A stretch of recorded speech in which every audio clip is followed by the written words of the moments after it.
Hi, welcome to FedScoop TV. I'm Colby Hockmuth. I'm sitting here with Barry Leffew, Vice President for Public Sector at Adobe.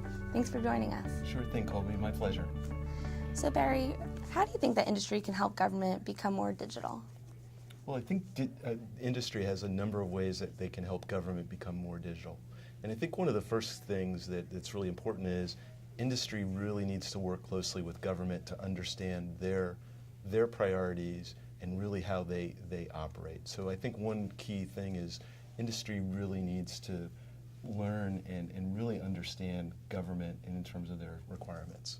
And then once industry has that understanding, I think there's just a wealth of capabilities that industry can bring in terms of commercial best practices, what the leaders are doing in terms of delivering services either from retail or banking or telecommunications industries, and how do we take those successes and make it relevant to government. So I think that's a really key thing, is understanding government and then being able to apply what works for other industries and to make that applicable to the government industry. Sure. Now, what sort of technologies are you seeing that will drive the biggest change in government?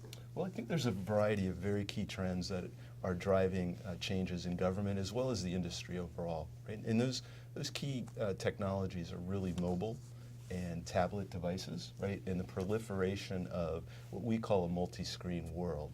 So the idea is people are not just wedded to a desktop computer. They want to be able to access government services really no matter where they are, if they're on their phone, if they're on their tablet, or from a desktop device, and be able to have that ubiquitous access. So mobile is a key trend. And then the other is really around the ability to deliver applications to those mobile devices, right? And the way that those applications get developed, you need to be touch-friendly, very easy to use, but then also from an infrastructure standpoint, the cloud and the power that the cloud can bring in terms of scalability and the ability to rapidly let the government scale from small deployments to very large deployments is also very key. Absolutely. And so what sort of tools can help government be more collaborative and more engaging? Well, in terms of helping the government be more collaborative and engaging, right, as we talked about the key trends, mobile and cloud, I think the key is allowing the government to take advantage of that new paradigm, right, to not only just publish static information to websites, but to become more immersive and interactive, to allow citizens and partners of government to do more than just look at information, but actually use technologies such as mobile and other devices to interact with government in real time, to basically interact with government. And at the same time too, technologies like social media allow the government to also have a new channel of communications to citizens, both to publish information as well as provide an opportunity for citizens to provide direct feedback to government. Yeah. And so what sort of emerging trends do you see being transformative in the future of government?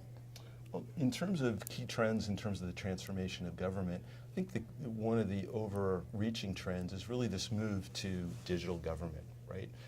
Our world used to be, the way we interacted with government was through paper or going to a physical government office.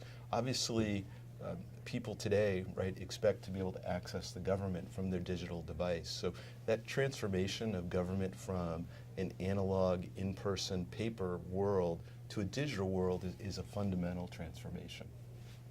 Well, thank you so much for joining us today. My pleasure. Thank you, Colby. You're watching FedScoop TV.